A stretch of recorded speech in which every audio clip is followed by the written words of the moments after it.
नमस्कार, मैं राजकिशोर शर्मा राजे आगरा से हूँ। निखिल प्रकाशन आगरा से मेरी पुस्तक दर्द ए दिल प्रकाशित हुई है। ये चौथा मेरा काव्य संग्रह है जिसको निखिल प्रकाशन ने बहुत ही करीने से प्रस्तुत किया है। निखिल प्रकाशन के स्वामी श्री शर्मा जी बहुत ही मृदुल स्वभाव के व्यक्ति हैं। उनका बहुत सहयोगात्मक रुख रहा और ये पुस्तक अच्छी तरह से प्रचलित भी हुई। इसके लिए मैं निखिल प्रकाशन का आभारी हूँ। पुस्तक ये मेरा चौथी पुस्तक है जिसमें काव्य संग्रह है। इससे पहले अश्क, दर्द और सितम 3 काव्य संग्रह और निकल चुके हैं। इतिहास की 5-6 पुस्तकें अभी तक मेरी आ चुकी हैं। वैसे मेरी 11-12 पुस्तकें प्रकाशित हुई हैं, जिनमें से प्रमुख पुस्तकों में से है ये कैसा इतिहास। दूसरी मेरी पुस्तक है अश्क।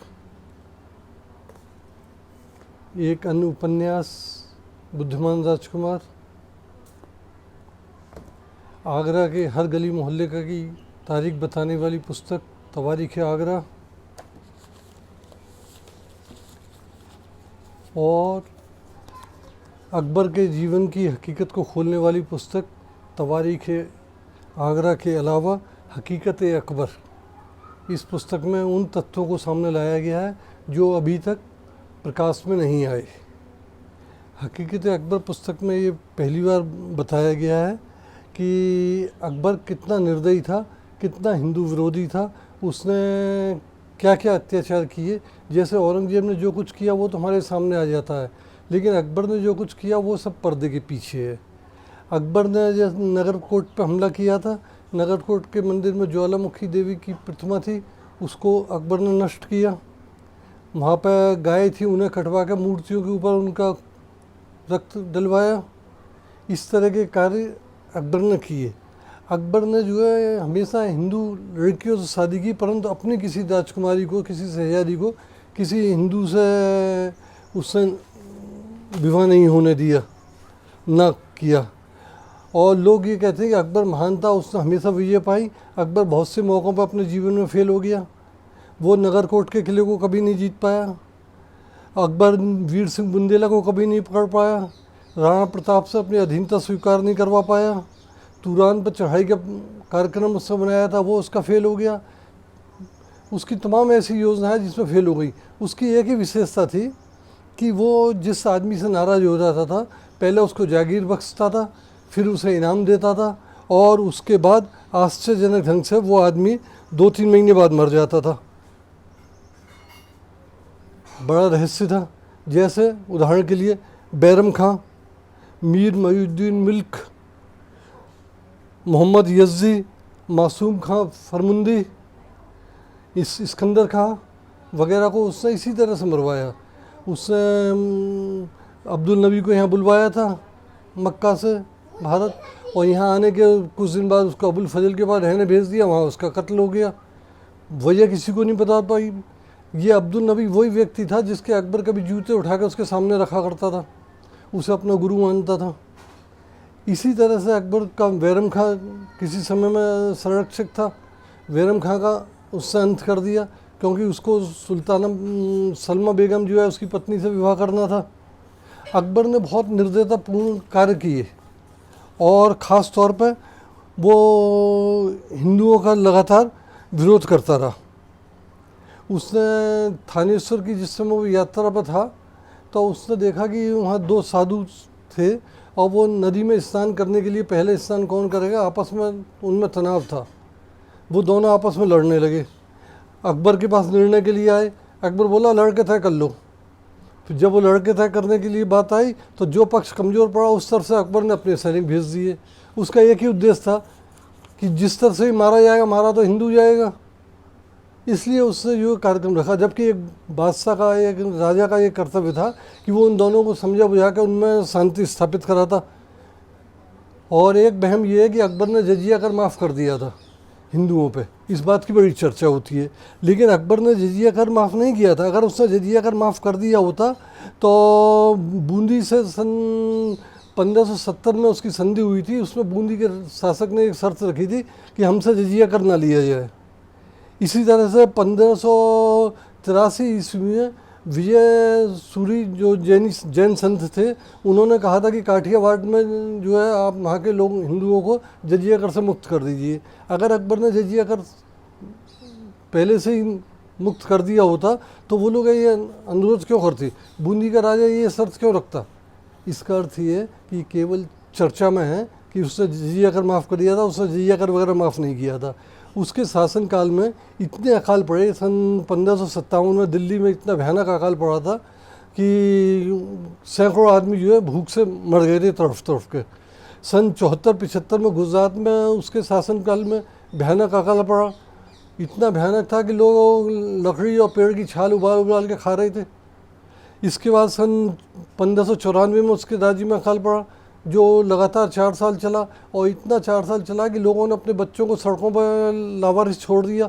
खाने पीने का अभाव था, उन्हें ईसाई लोगों ने अपने पास ले लिया और उनको ईसाई धर्म में परिवर्तित कर लिया।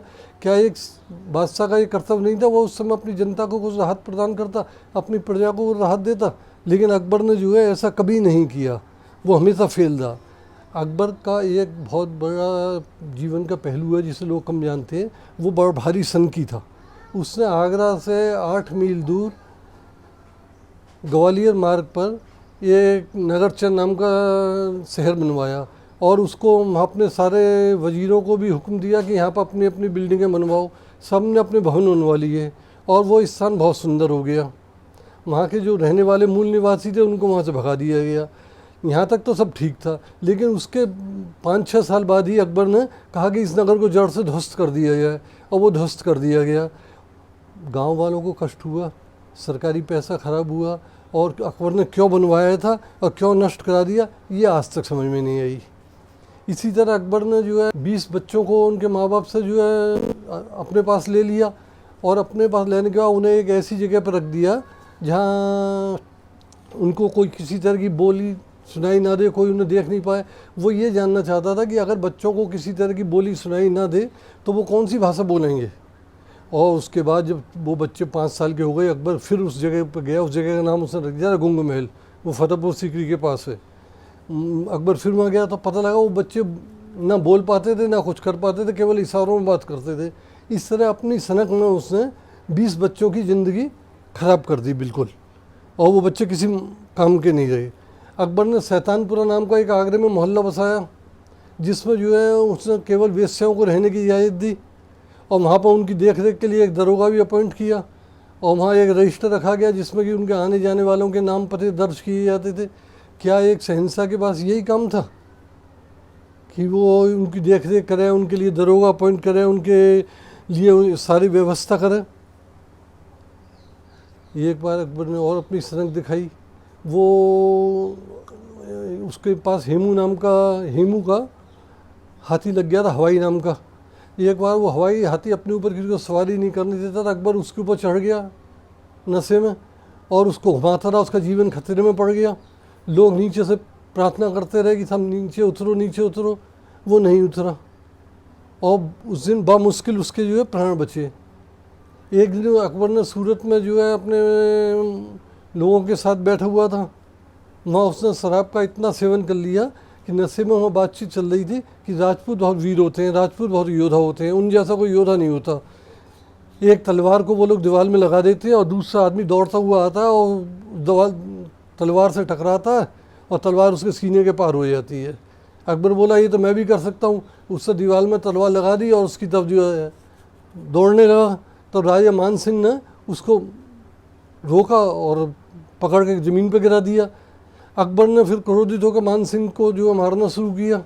उसमें अकबर की उंगली में चोट आ गई। अगर उस दिन मान सिंह बीच में हस्तक्षेप नहीं करता और अकबर को नहीं रोकता तो उसकी जीवन लीला उसी समय समाप्त हो गई होती। इस तरह के अकबर के काम थे जो कि आम आदमी की समझ से बाहर होते हैं। कई बार वो निर्णय ऐसे ले लेता था कि समझ में नहीं आती। उसने जिस आदमी ने जीवन में कभी घोड़े पर ठीक से चढ़ भी नहीं पाता था, वीरबल, उसको अफ़गानिस्तान में अफ़गान लोगों से लड़ने के लिए भेज दिया मोर्चे पे। नतीजा ये निकला वीरबल वहीं मारा गया, जबकि उसे पता था इस आदमी को लड़ाई का कोई तजुर्बा नहीं है, घोड़े पर ठीक से बैठना भी नहीं जानता, तो उसके आदमी को ऐसे बड़े अभियान पर उसे क्यों भेजा? क्योंकि इसलिए भेजा कि क्योंकि अबुल फजल भी जाना चाहता था उस अभियान पे। जब अबुल फजल और वीरबल दोनों में बात हुई कौन जाएगा, तो अकबर ने कहा कि पर्ची डाल देते हैं, जिसके नाम की पर्ची निकल आएगी वो चला जाएगा। वीरबल के नाम की पर्ची निकली, वीरबल चला गया। लेकिन क्या महत्वपूर्ण निर्णय पर्चियों के सहारे लिए जाते हैं? ये तो कभी नहीं होता। इस तरह से अकबर ने अपने जीवन में तमाम ऐसे काम किए और लोग अकबर को बड़ी भव्य पर्सनैलिटी का व्यक्ति मानते हैं। अकबर अपनी गर्दन एक तरफ दाहिनी तरफ थोड़ी टेढ़ी रखता था, एक पैर चलते समय उसका ज़मीन पर घिसटता था, उसके होंठ के ऊपर एक मोटा नस्सा था और औसत कद था, रंग सांवला था, और जब हंसता था तो उसका चेहरा विकृत हो जाता था। पता नहीं लोगों ने कैसे उसके मुगल आजम देख कर उसकी पृथ्वीराज से तुलना करनी प्रारंभ कर दी। अकबर ने अपने घर में पहली बार रक्तपात शुरू किया। अकबर से पहले उसके पिता हुमायूं के समय में उसके भाई के खिलाफ, हुमायूं के खिलाफ तमाम लोगों ने, उसके भाइयों ने, अस्करी ने, कामरान ने, हिंदार ने उसके विरुद्ध विद्रोह किए, समय समय पर किए, लेकिन उसने किसी भी अपने भाई को कभी प्राणदंड नहीं दिया। जबकि अकबर ने कामरान के लड़के को, जिस समय बैरम खां का विद्रोह हुआ था, कासिम को जो बेवजह अपने पास बुलवा के और मरवा डाला। ये मुग़ल ख़ानदान में पहला कत्ल था। इसके बाद तो ऐसी श्रृंखला चली कत्ल की कि जहांगीर ने अपने बेटे खुसरो की आंखें सिलवा दी, शाहजहां ने अपने सारे भाइयों को, भतीजों को, सबको मरवा डाला, औरंगजेब ने दारा सिखो और मुराद की हत्या करा दी। फिर ये श्रृंखला चली। इसका उदाहरण अपने परिवार में अकबर ने पेश किया था और यही कारण था लास्ट में मुग़ल सल्तनत बहुत कमज़ोर होकर नष्ट हो गई। इसके लिए हम अकबर को जिम्मेदार समझते हैं।